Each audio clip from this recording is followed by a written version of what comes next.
Today is day 2 of writing and naming ionic compounds.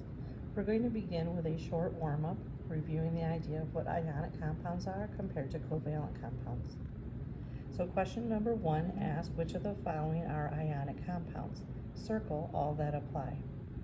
Remember from our flow chart yesterday, when we look at ionic compounds, our flow chart, ionic compounds, you have to be a metal with a non-metal.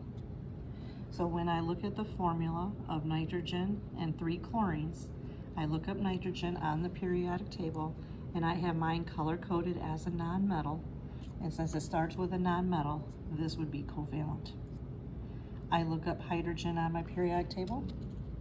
Hydrogen is also a non-metal, so HI would be a covalent compound. I look up Mg, and I see that Mg is color-coded as a metal, and because it's a metal, this compound I would circle. Okay. You try the rest of those. Question number 2 says, what criteria is used to determine if the compounds above are ionic or covalent? Again, it goes back to the idea that your ionic compound has to start with a metal. And then we're reviewing the idea of charges. Remember group 1, 2. Instead of calling it group 13, we renumbered it to be group 3, 4, 5, 6, 7, and 8. So we go above group number 1, and I see I have a charge of +1 or 1 positive. Group 2 is 2 positive. Group 3 is 3 positive, and we work our way across to group 8, and there is nothing above group 8. So we know that group 8 already obeys the octet rule, so there's nothing to put in to this area. We're going to go back and review how to write ionic compounds very quickly here.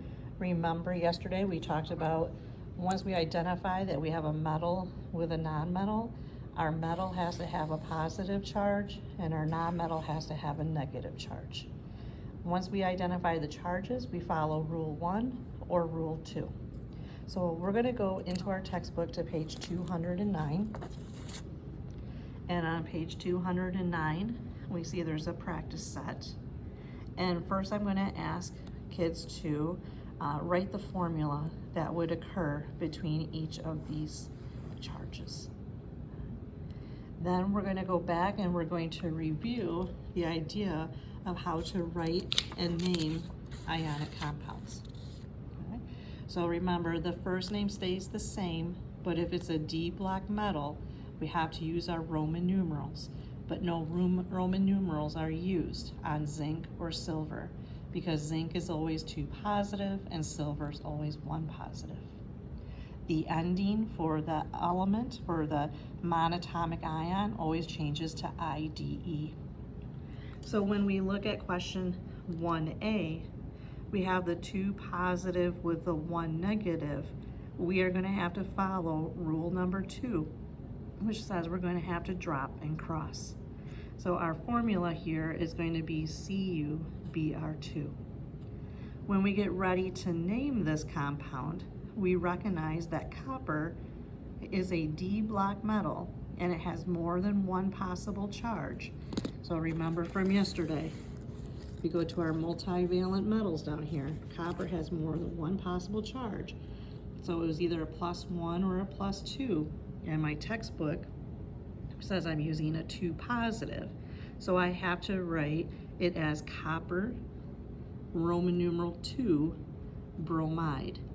Or if you wanted to, you could have called it cuprum, but dropped the UM and added the ic, so it could be cupric bromide. But for today, if you just want to do the Roman numeral replaces the charge here for 2 positive. So take some time, try writing those out and checking to see how you do. Now, we are going to go in the reverse direction here, finishing our assignment from yesterday, and what we ended with class day, is this time I'm going to give you the formula and I'm going to ask you to name it. So we recognize here on this first example that we have Cu and that it is copper. Now, as we recall, Copper has more than one possible charge. It could be a +1 or a +2. So off to the side here, I wrote myself a note that copper is a 1 positive or a 2 positive. So it's going to depend on how it partners up with phosphorus. So what I need to do then is go and look at my periodic table, find phosphorus. Here's phosphorus, and phosphorus's family has a charge of -3 or 3 negative.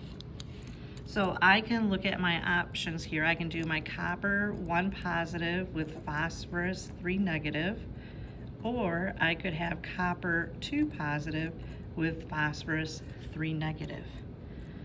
Which of these combinations is going to give me Cu3P? So both of them are following rule 2, where we have to drop and cross.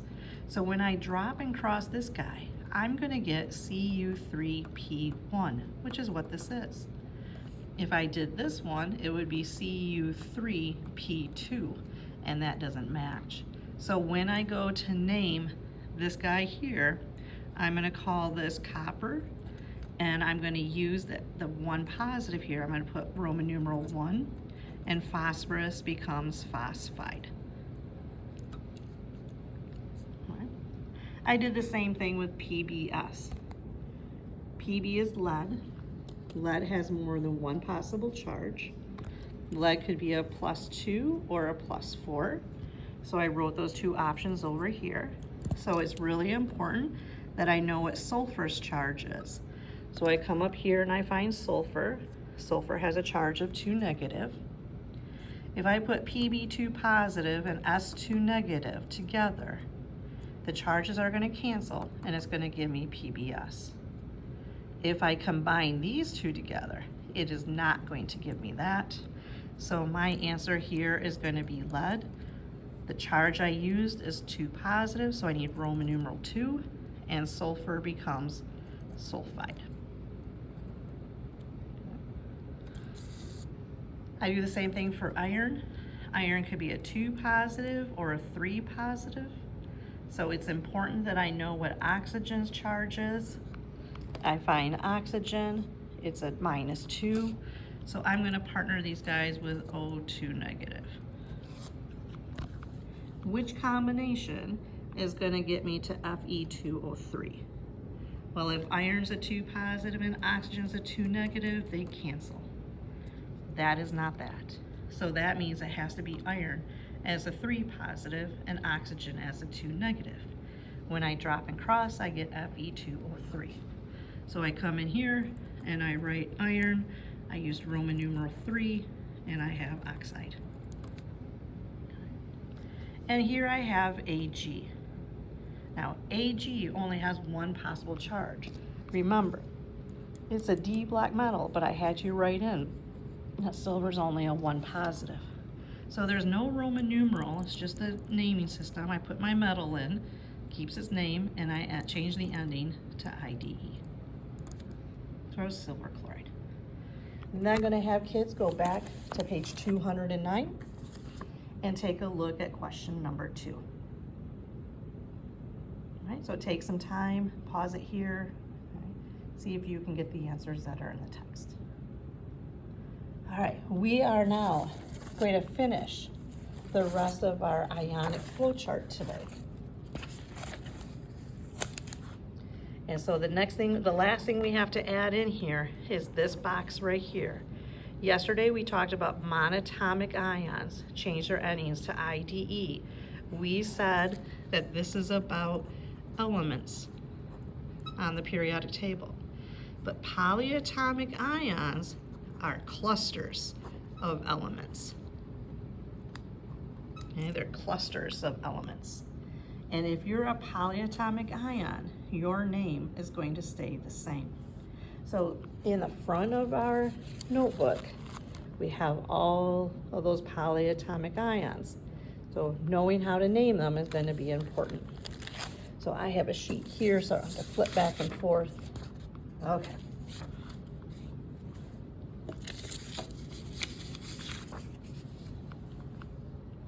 So the activity we're going to start with is we're going to start with this compound that's going to form between two different things. So it's binary still, it's two different things that are coming together.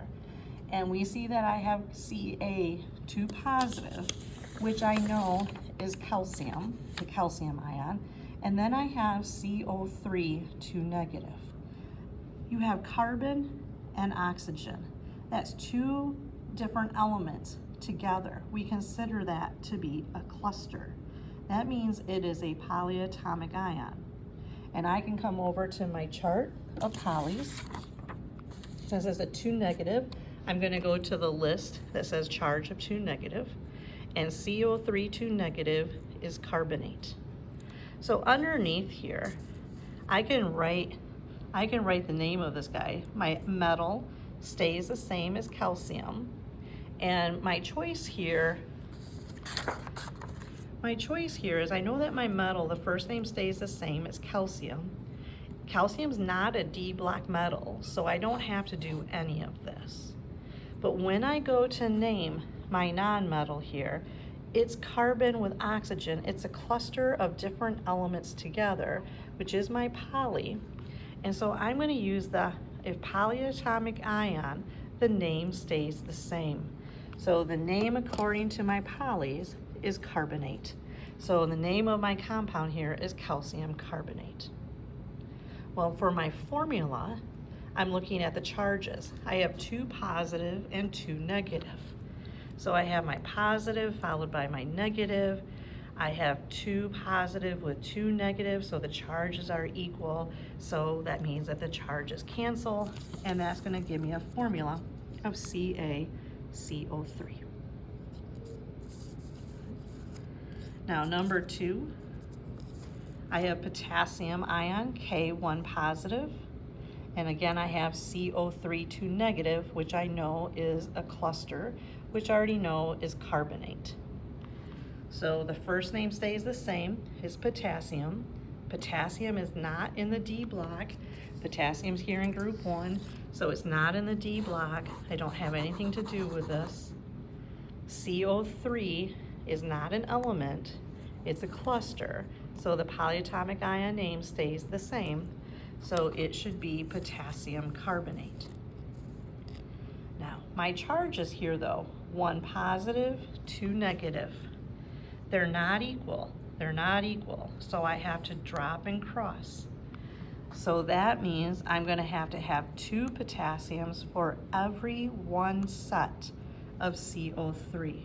So I'm going to write this as K2CO3. I have 2 potassiums for every 1 set of CO3. I have aluminum, 3 positive, PO4, 3 negative.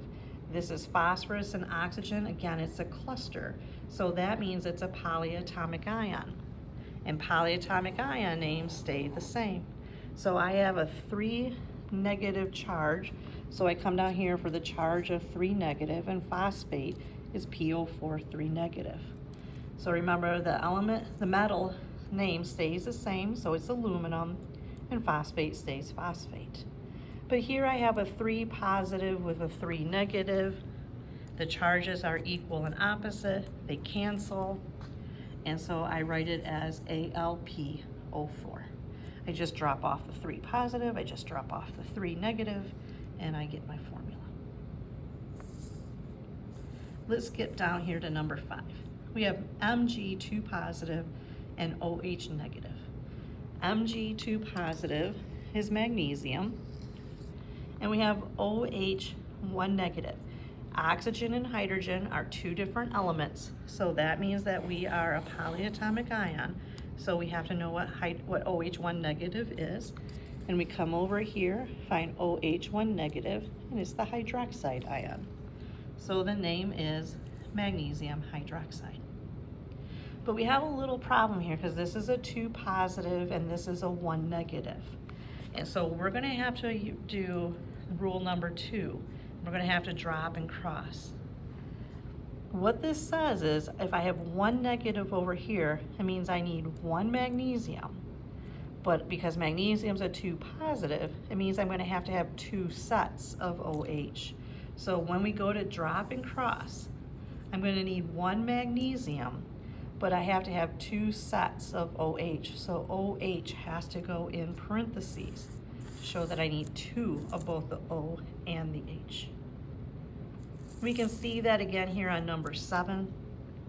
We have a 1 positive and a 2 negative. We're going to have to drop and cross. I need 2 of the NH4s, so I have to put parentheses around NH4 and drop the 2. Now I don't need parentheses around SO4 because I only needed 1 set of that. I do like to point this out. Even though NH4 1 positive is not a metal, it's a cluster of elements that have a charge. So this is the 1 polyatomic ion that kind of sometimes causes some problems. So when you go up here to the top of your polyatomic ion list, NH4 1 positive is ammonium. So it's not an element, it is a cluster. So give it a whirl, give you a picture of everything.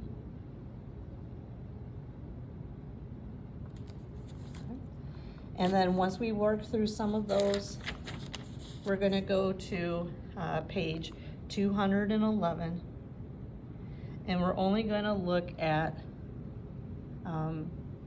number 1 here is a mixture of element with element or element with polys. And then we're going to look at number 2, where you have to write the name. You have to be able to identify an element versus a poly. So for example, Ag is an element, O is an element, so you have an IDE ending. Calcium is an element, OH is a poly, so you'll have to look that up. K is an element, ClO3 then is a cluster, it has to be a poly. This is the kicker, this is the 1 polyatomic ion that you have to be ready to identify. You might look at N and go, hey, well, N is a non-metal, this is not ionic, but it's NH4, and NH4 is a poly, so you have to be able to look up the polyatomic ion. Now letter E is fun because you have Fe, which is a D block metal. So notice over here, we put in the charge that was used, and you had to recognize that CrO4 was a poly. So you have to work backwards on that to figure that out. When we're done working through those, I have a handout called Chemical Names and Formulas. I have a little helpful hint here just to get you started. I did not do all of them. I just kind of got you started. Put out some key ideas here to help you, just to flag it. I'll get you the hard copies. And if you have questions, let me know.